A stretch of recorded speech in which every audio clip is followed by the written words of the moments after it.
Hello, my name is Karis, and I'm your personal Remote Care Live assistant. We are excited that you are using your Remote Care Live console. This is one in a series of instructional videos that will walk you through the proper use of your telehealth equipment. In this video, we will focus on the use of your pulse oximeter device. Everything is fully automated once you begin your reading, and the Remote Care Live will provide step-by-step instructions along the way. We have made every effort to make the process as simple as possible, so let's get started. You will begin by placing your finger in the pulse oximeter. Make sure your finger is securely placed in the device and press the power button to turn it on.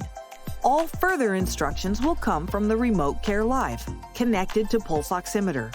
This process will take approximately 20 seconds. Please make sure the display on your meter is on the top of your finger.